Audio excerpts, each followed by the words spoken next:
Nabeel, welcome to the show. How are you today? Thank you for having me, Monash. I appreciate it. Brilliant.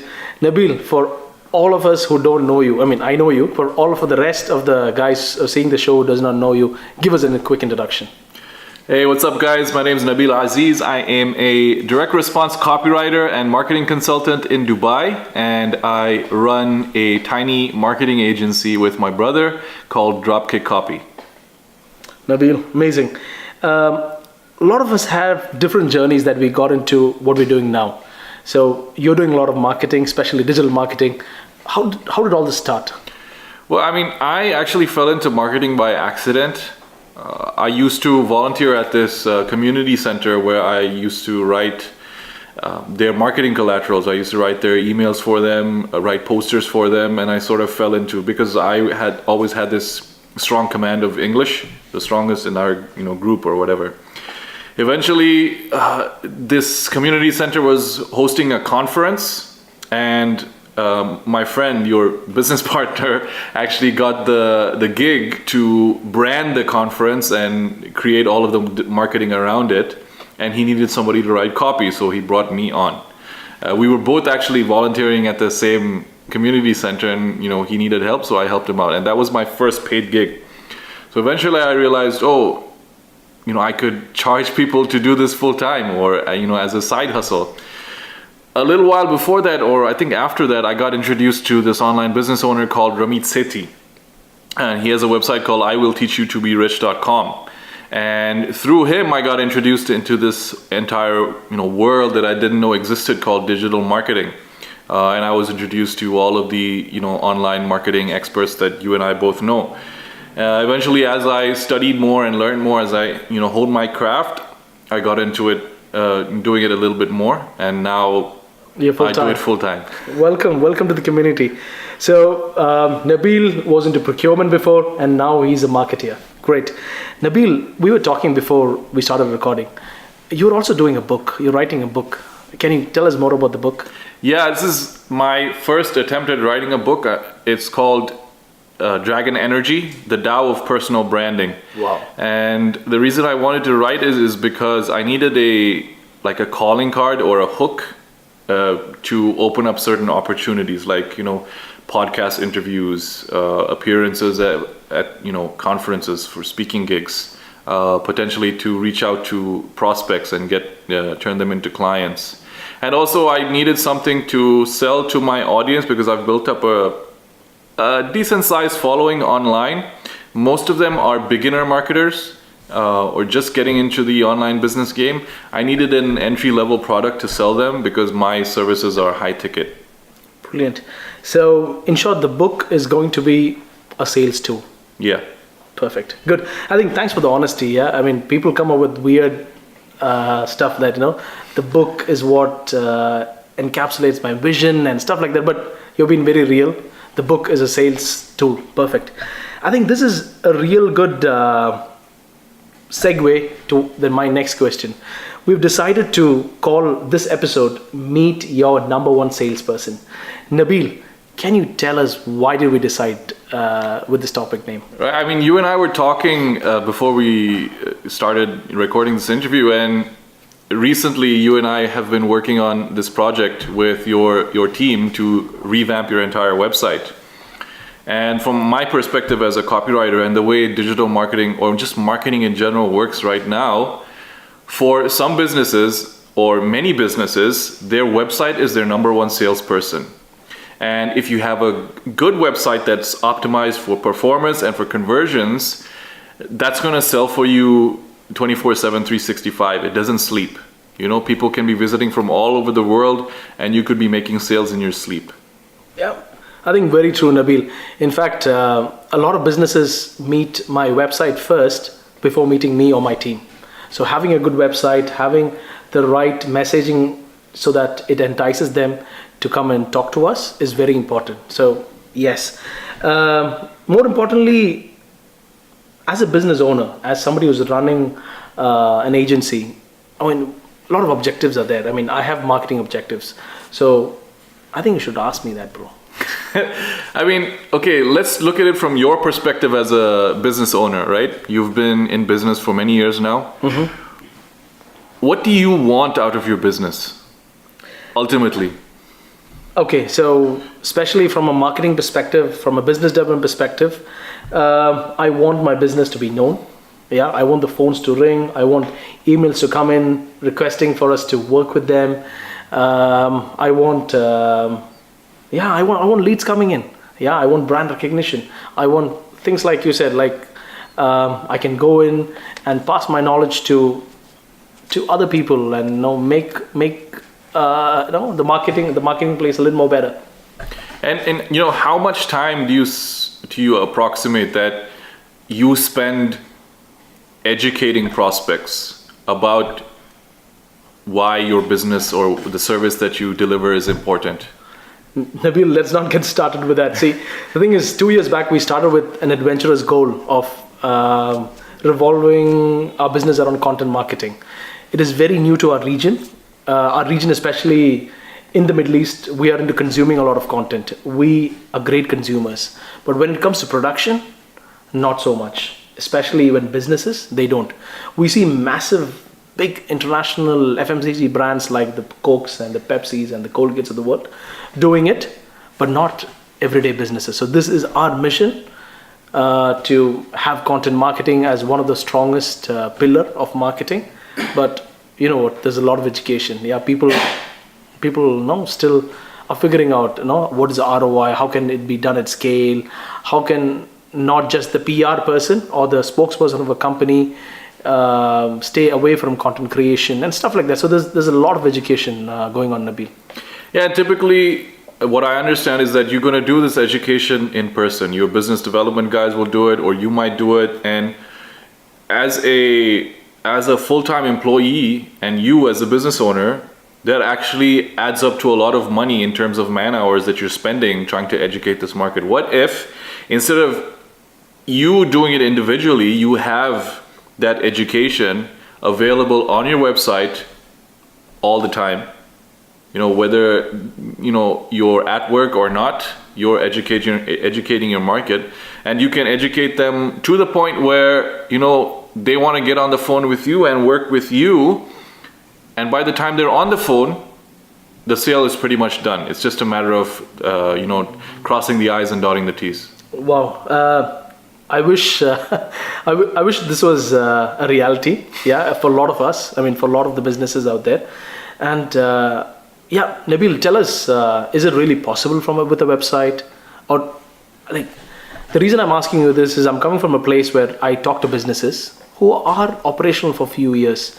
They might have a website, a one-page website, or some even don't have a website. So somebody starts offering services, and probably later down the line, they think that they need a website. So how much of this is myth and smoke and all this stuff, and how much is it real?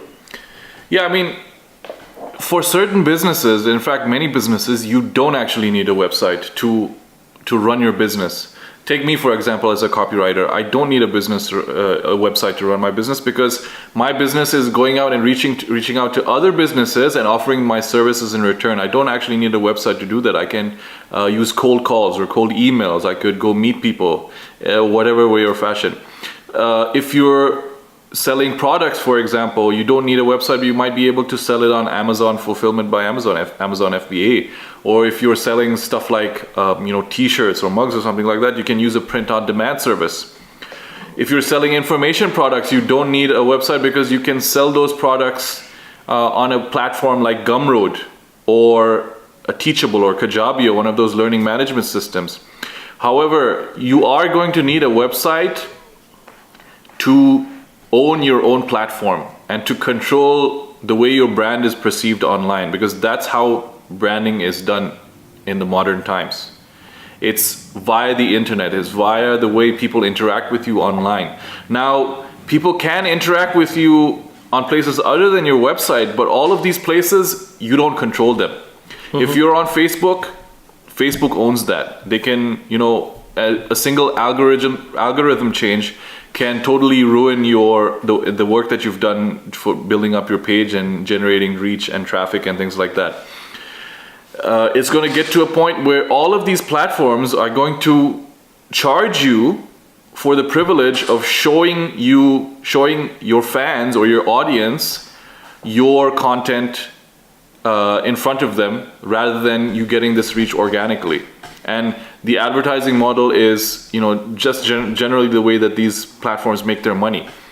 So for example, a few years back, organic reach was a big thing. There are a lot of people who invested a lot of time, money, effort, and energy into growing their Facebook likes and their organic reach. I know a mentor of mine, a business owner, he invested maybe $100,000 growing his Facebook page organically.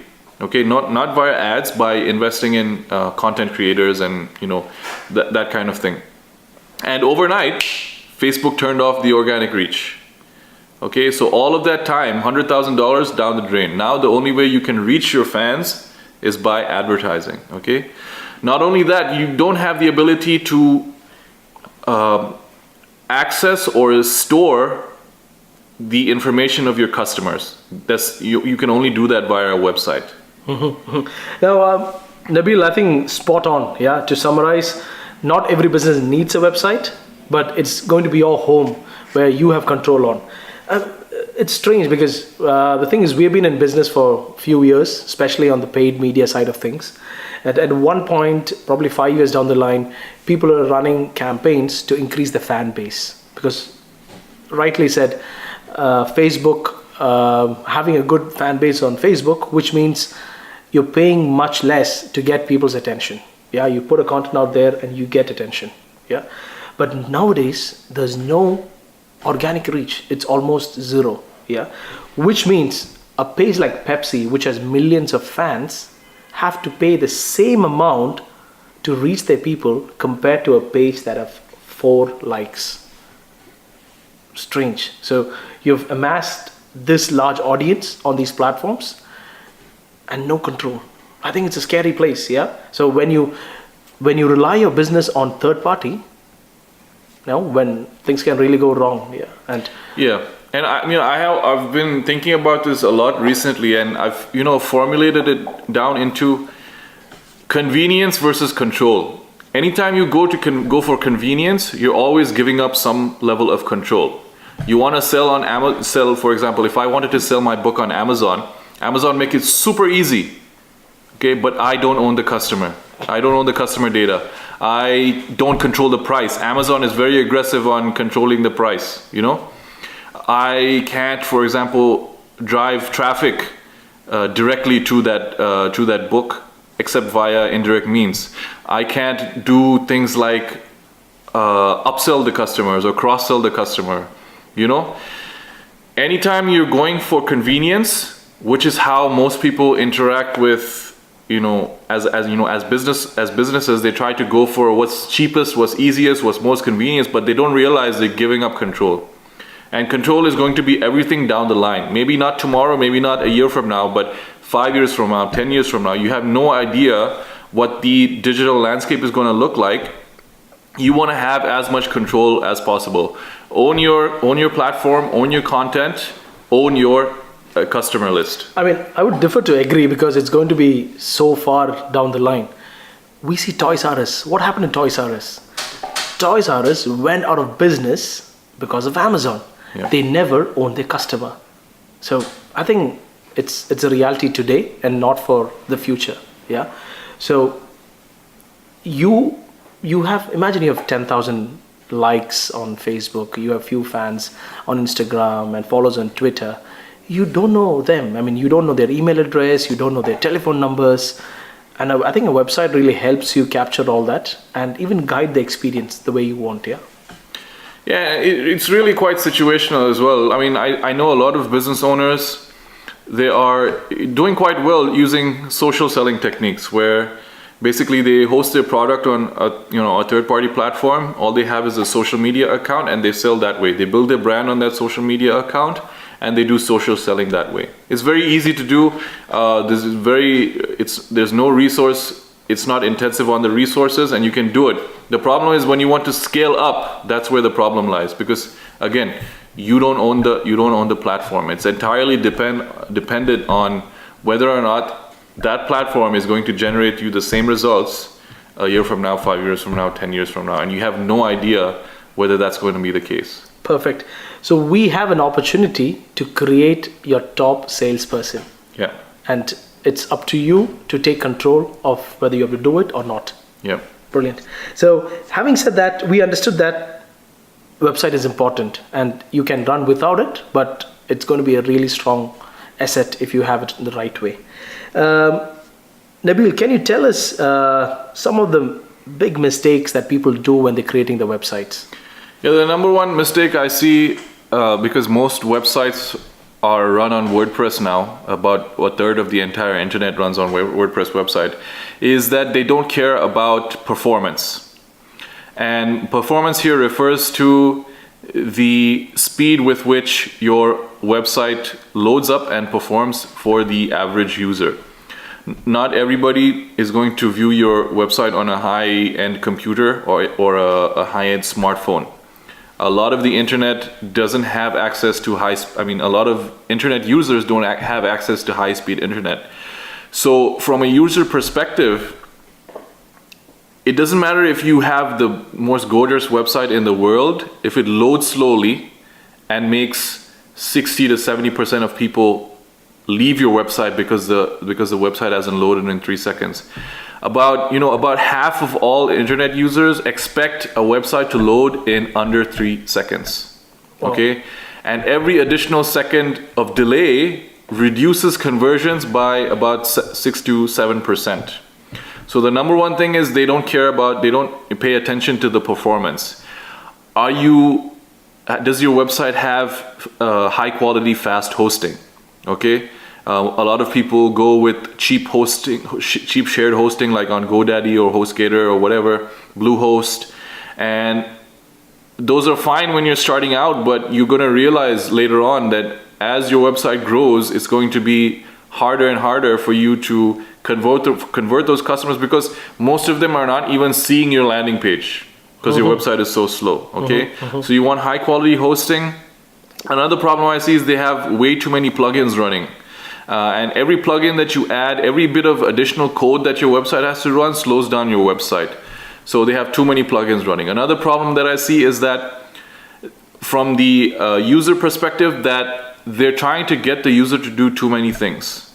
Read this page, follow us on social media, download this offer, book a call with us, buy this product. On every single page on your website, it should be optimized for taking one specific action. Okay? The rule of one, yeah. The rule of one, yeah. Okay. So you're writing for your page should be directed towards one reader, a specific kind of reader, which is your ideal customer. You should be solving one specific problem. You should be making one offer, and you should be asking them to take one action. That's the rule of one. Okay. Another problem I see is that they don't write the content of the website from the perspective of the reader. The reader doesn't care about your business. If I was a reader coming to ubrik.com, I don't care about ubrik.com. I don't care how cool you think you are. I care about what you can do for me. So most of these websites are writing from the perspective of me, look at how cool we are. One pet peeve I have, and I really hate this about certain marketing agencies, that as soon as you come onto their website, their homepage is a big picture of these awards that they've won. And it might be even a slider, we won this award, we won that award. I don't care about your awards, Does that award actually generate sales for your clients? But I understand, I'm sorry to interrupt you there, because I think probably a lot of reason people put awards is it's a message of trust. See, we have done something right in our journey because of which we've got this award. So it's another sales tool. Yeah, the awards can be treated as a sales tool. So why would somebody go to south of France and celebrate and get an award? Yeah, I mean, you're right in the sense that there is a perception element of putting these awards, but it's the same as the award is the same as these vanity metrics, like, okay, I have 1 million followers on Facebook, or we got this many video views on our campaign ad. Okay, it means ultimately it means nothing, because how has that particular metric or that vanity metric converted into the bottom line of the client? Are you just creating campaigns or advertising or marketing materials to get these vanity metrics, or is there an actual end goal in mind for the client? Are you doing it basically to, show that, okay, we're good at marketing, but ultimately there's no end result for the client? I think it's important for business owners to be aware of that fact, that certain things are vanity metrics and actually don't result in sales for the client. I get it. Perfect. All right. What else? What else have you seen going wrong?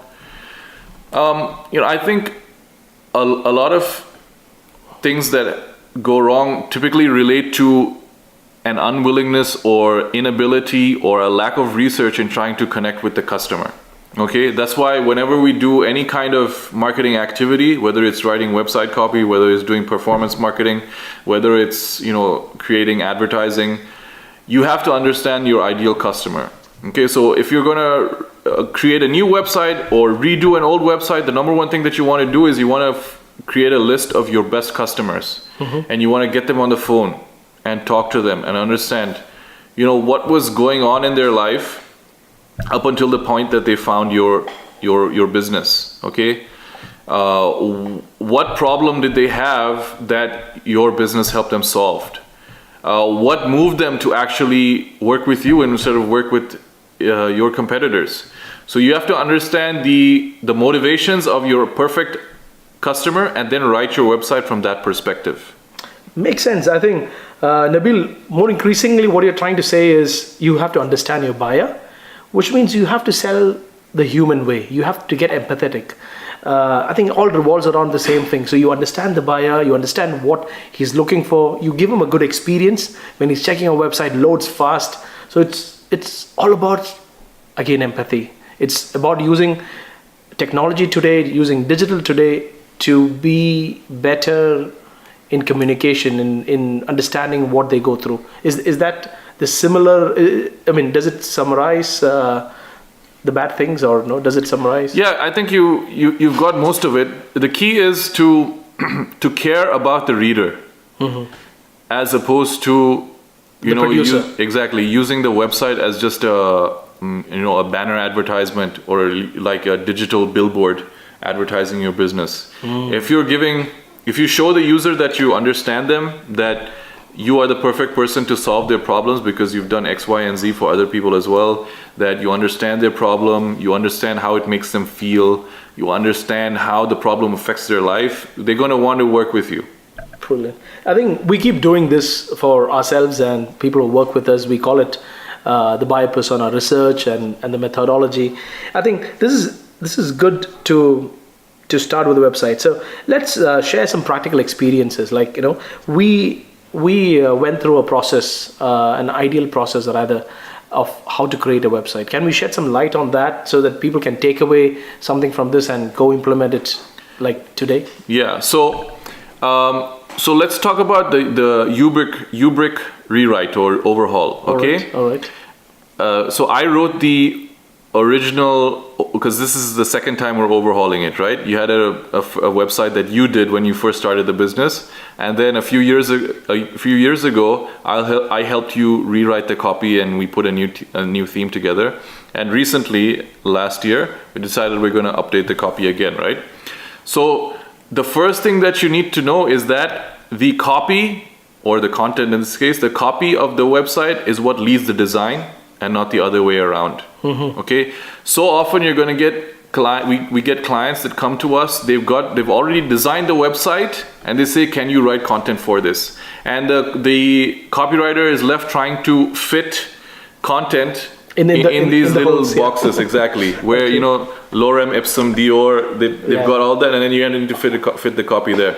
That's a problem because there is a logical sales argument that is made in good copy that decides how the page is going to look. Okay, so every page you need to let the copy lead the design and not the design lead the copy.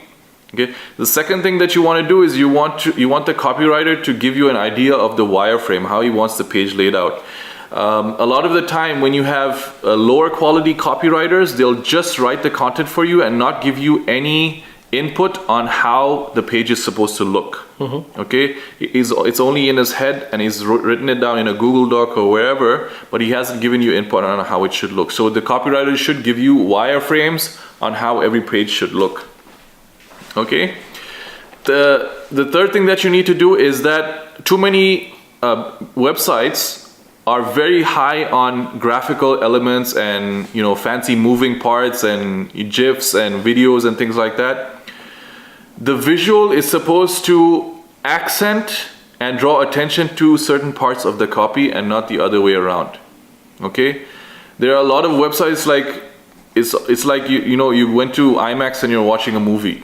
If I wanted to watch a movie, I would go to the cinema, right? Or load up Netflix.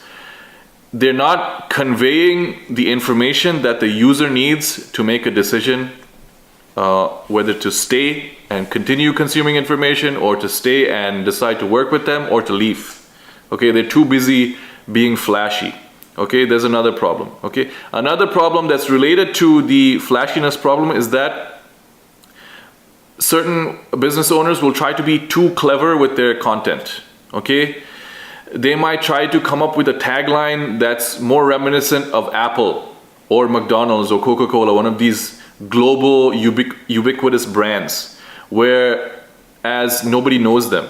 The reason that Apple can use the tagline "Think Different" is because already Apple has that brand. They're $1 billion brand already. Okay, this is the reason why McDonald's can say "I'm loving it," is because McDonald's is a globally recognized brand. If you are not a globally recognized brand, you need to be much more clear in your messaging over clever. Okay, so you want to speak like your copy should be at a 3rd to 5th grade level. A school child should be able to understand it. Keep it simple. Keep it very simple. Keep it very clear. In fact, on your website, we've had calls with prospects where they've actually told us in person, I called you guys because your website was the only one that actually told us what you did clearly. Okay, which says a lot about these other websites. They're trying to be too fancy. Okay. Finally, on every single page, you want to teach or educate or entertain the reader and give them some value before asking them for something in return. And in relation to that, when you're asking them for something, you should be asking them to only take one action. So what we've done is we've optimized your website for people booking consultation calls with you to try to become a client. And because we're going for the sale rather than a secondary or tertiary conversion, we're trying to give as much value up front by the time they get to the bottom of the page and need to book that call. Okay, so on every page we're teaching them something. We've got a page teaching them about conversion copywriting. We've got a page teaching them about video marketing. We've got a page teaching them about email marketing. We're giving them tips that, okay, if they don't even hire us, they've got like 3 tips that they can take and put into action and make money from those tips. Brilliant. Great. So I'm just quickly summarizing this. So for people who want to take action and do this, it's copy first, it's word first. So you put your thought together. That's the first step you do. Second step is to lay this thought into a wireframe so that it flows, it communicates a story, so that people are driven to take an action. Third thing is, don't go crazy on designs, in terms of don't let your designs disrupt the experience. I think in our case, Ijaz, who works in our design team, he's done a brilliant job in encapsulating the essence of these words into really nice looking designs. And I think you guys should check it out, and let us know. And fourth point is keep it simple. Keep it simple, where you're talking to somebody who don't know jargons. So keep it simple, and the most important fact is give value. Be educational, be entertaining, so that they get away with something valuable and they see you with that. So brilliant. I think these are quick 5 things that people can actually implement today and get a really nice website. So for for you guys to see all this in action, you should check out ubrik.com, and you can let us know what is missing. We are happy to learn. There are a million other ways of doing this stuff. Yeah, this is something over years it's been distilled. So something that is missing, we would love to learn from you. Nabeel, thanks a lot for today. I think this was a good episode talking about design and something really practical that people can take forward and can really have their top salesperson in place. Yeah, thank you for having me, and I hope that it's valuable to the listeners, that they can use it to improve their website and make more sales. Yeah, and get the top salesperson in. Yeah. Hey, Nabeel, thank you. You're welcome. Thanks.